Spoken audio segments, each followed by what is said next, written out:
Van, he, him from California. Van, it sounds like you want to talk about philosophy. Can you summarize your argument or your question?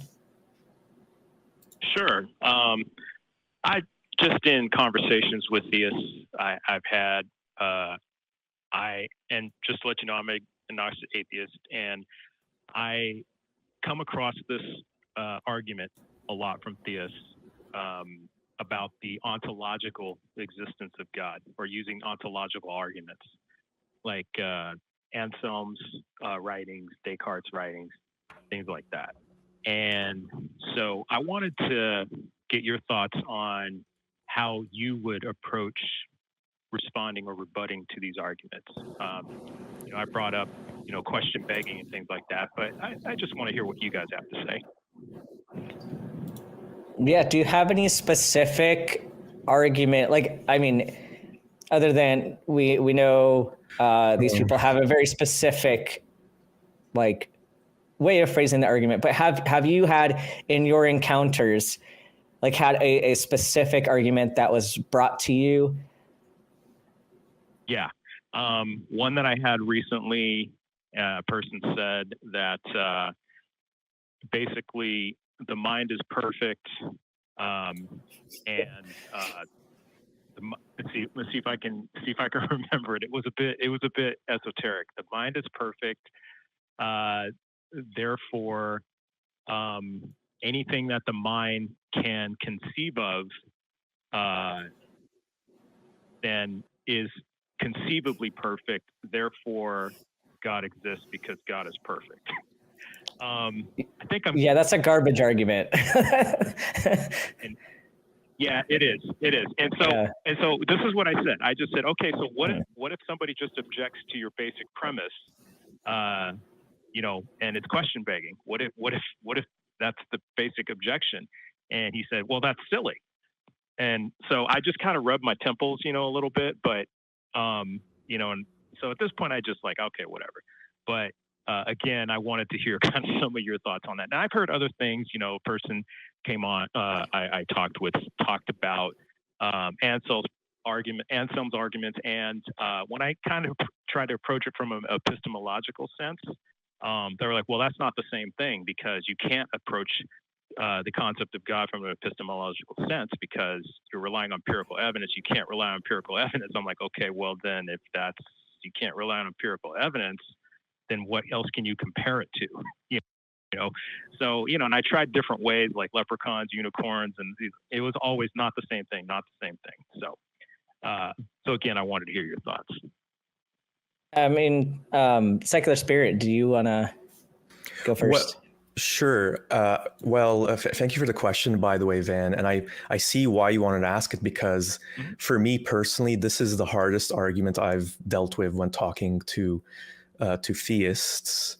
And the reason why is because a lot of it is just kind of, mental gymnastics, really abstract thinking. And what I found to be an effective communication method to talk to theists about this is that when you think about arguments like this, you don't actually know anything about what this God entity is. And I don't know why you would even want to call it God. This God has no characteristics, no traits. You could substitute in the word the universe, for example, and you couldn't really argue with them. So if you're, say, talking to a Christian, the question I would ask is, how can you connect, let's say this is true, this ontological experiment is true, thought experiment. How can you connect this God to the God of Christianity? If you're talking to a Muslim, the God of Islam. Clearly, you still need to do a lot of work. And the best someone like, for example, William Lane Craig will do is, well, this is what we mean by God when we think about the greatest possible thing. And then he sneaks in all these specific traits and characteristics about him in separate arguments. I see. So in other words, are you saying something to the effect of, okay, well, this perfect being that you're talking about ontologically, what other characteristics does this being have? Could it conceivably be evil? And how do you know that these characteristics exist? Precisely. Like, there's no reason to think that this being cares about us. What could be completely indifferent, let alone being evil. Could be neutral, not loving or evil. We just don't know. Okay. Yeah, I see. Yeah. I thought about that. You know, how you run through a conversation later in your head. You know, oh, I should have said this. I should have said that, and I kind of had that thought as well. No, definitely. I think when it comes to a lot of theists, especially the ones that have looked into the apologetics, they're coming in from a position where they already believe whatever faith they're professing, and there might be like this element of insecurity about like, well, how do I know it's true? And then they find things like this to support their argument. And again, what I would say to a Christian, let's say, a Muslim can use the same exact argument for their God. And someone could just invent a religion and use the same argument. Well, this is what I mean by God, this perfect being that we can't conceive of something being greater than it. So how do we know which God is real? Like how do we connect this entity to a God that tells you that there's certain things you can't eat on Sundays or Fridays or whatever, or, well, according to Muslims, you can't eat pork. There's like a big missing gap between the ontological argument God and the God that people actually believe in. Yeah, and what I found also is that the leap usually goes to, well, you know, it goes to the something, or the nothing from something argument, or the something from nothing argument. It usually goes to that. And definitely. So again, that's, like you were saying, it's kind of a leap. Yeah, it's a leap. And so it normally just shifts, the goalposts just kind of shift, and then it's just so I think that's what I am, like you said, it's a pretty hard argument to really, it's really like it's like a greased pig, you know. They're just really, it's a really slippery argument, and it's really, really hard to kind of nail them down on something. And that's really what I'm trying to do. Oh, Ben, we can't hear you. Thanks. Pulled the Johnny today. But with regard to your initial argument, not your argument, but the argument that you were responding to, with the mind being perfect, I flat out reject that premise, and I'm sure you do as well. And it'd be pretty easy to kind of help them understand that. Like, there are definitely times that the mind can conceive something that is flawed. And we see this on a day-to-day basis. I mean, even every time that you lose your keys, when you think for sure you placed them in the same place that you always do, but then you find them on the counter instead of, in your bag. And you were sure that you had left them in the right place, but your brain was not perfect. Your mind was not perfect in remembering what it did. And there are plenty of things that we theoretically come up with and we'll do thought experiments about, but they don't actually translate to reality. And that's why bench research is so important, and why you can't just get theoretical degrees only. And we don't just base medical treatments on theory. We have to have live demonstration of these things, and even how we need in vivo data and not just in vitro data. You can conceptualize whatever you want, but that doesn't mean that reality is going to reciprocate in like going along with the theory. And so it's just a flawed premise to begin with. And I'm sure all of us are on the same page with that piece. Oh yeah, definitely. I think when we think of words like perfection, it's ultimately subjective, like tied to the whole concept of, beauty is in the eye of the beholder. Yeah. And that's not to say that.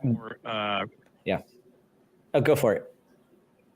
Oh, I'm sorry to interrupt. I was just going to say what I'm focused on is just how slippery it all gets with, as far as, it's basically different things like, well, that's not the same thing. Like if I brought up things like,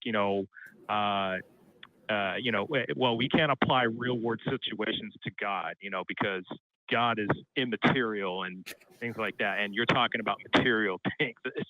It just gets really, bogged down, and it just gets super, super slippery. Yeah. And if God influences material things, then we should be able to materially demonstrate. Because if they're going to make the claim that it's purely immaterial, then what's the point in even doing anything with him? Because if he's not going to influence the material world, then fine. Then we're in like we're in a completely different realm of like an impersonal, like deism situation. But even the deist God, like, was at least a creator, at least in most of the deistic theology that I'm familiar with, is that at least the deist God has intervened with our material reality in some way. And so even that's not really immune to this thing. So I think we're all on the same page here. Yeah. Yeah, definitely. Oh, yeah, without a doubt. Yeah, without a doubt. But yeah, I just wanted to hear kind of how you would approach this, just to see where you land on it. And I kind of feel like I'm at least in the same ballpark as you.